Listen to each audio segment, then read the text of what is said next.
Hello and welcome to This Old Geek. I'm Mike Esker. I came across this wonderful book actually quite recently. I found it on eBay quite by accident.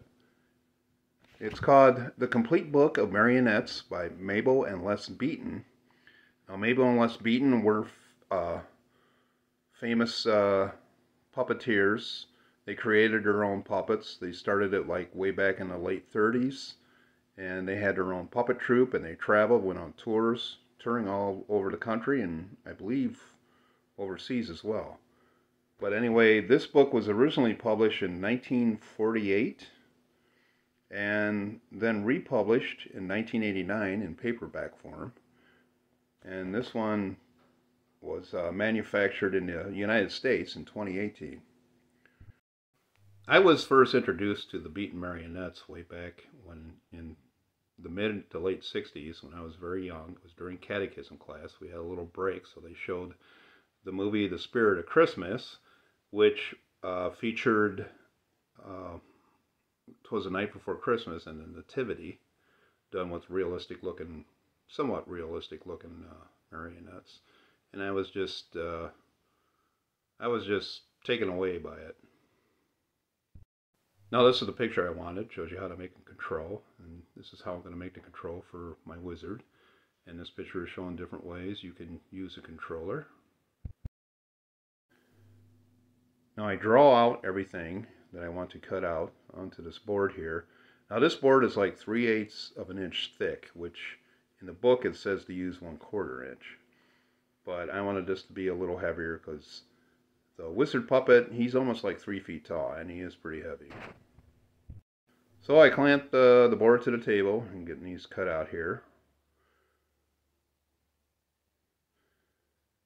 And once I get all those slats cut out, I cut the notches. I don't show it in this video, but I actually forgot to do one of the notches behind the crossbar that you'll see in a little bit, but I did do that later. It was for the one that holds the shoulders, I believe. So I get those all cut out with my jigsaw, and then I measure exactly where I want it, going by the instructions there. Like I said, the dimensions are slightly different because I made this a little bit larger. Now right here I'm drawing a 3/16 inch hole into the main bar, and here this is a 5/16. Now that's the thinner board is the control for the legs. Now I glued that peg inside there. It's like a 1/4 inch peg. Just glue that on there real good. Glue the crossbar onto the main bar there. Now I'm just using brads. Probably use pin nails. You want to make sure your nails aren't too long that they're going to go all the way through. Now I just drilled holes in there, and I put in that is coat hanger wire, and that's going to be like a handle. That's how you hold the controller. I'm pressing that down to bend the ends there. I'm pounding them down there. Bend them as flush as possible.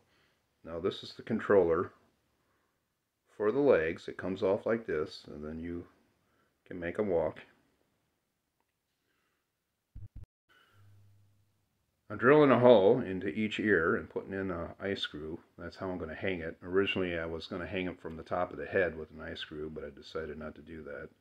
I wanted to do it just like the book. So get each one in each ear and put a few drops of super glue onto each ear. Hold that on there.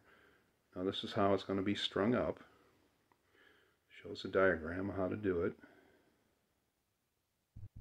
This is a bit of a challenge to get the strings just right, or as close as possible.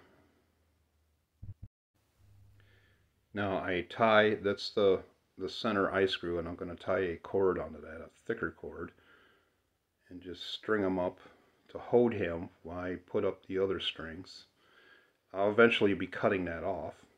Now this is the cord I'm going to use to string him. Nylon bead thread, which is usually used for beaded necklaces. And it's pretty strong. I got this at Walmart fairly cheap, so that's what I'm going to use to string them up. I tie one end of the cord onto each ear. He's doing many knots, tying it as tight as possible. And then the other ends of the cords I tie on either end of the crossbar. That's how the head is strung up. This is showing you how it looks inside the ears. Now this is how you control the legs. This is how you make the knees bend.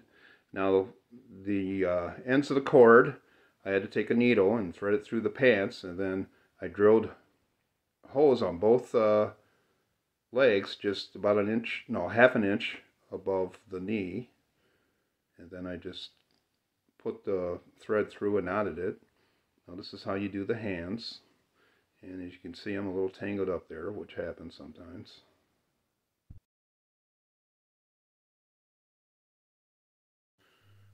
And you can see how I have that all strung up there. Now there's the shoulder. I had to thread that through with a needle. I actually threaded the cord through the needle. It was thin enough. I used a needle with a very big eye, and I thread it through the material and tied it up, and then tied the other end to the control. Now this is the back. I had to do the same thing for the back. I had to thread it through the robe and through his clothes, about in the middle of the waist. Now here's a little demonstration. This is how he walks. I'm going to need a little practice. It's been years since I've done anything like this. I command the elements. A bit over dramatic there. With practice, you can make him do all kinds of different things. You can make his movements seem somewhat realistic.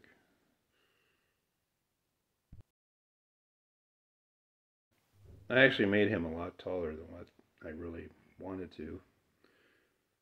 He stands almost 3 feet tall, but that's okay.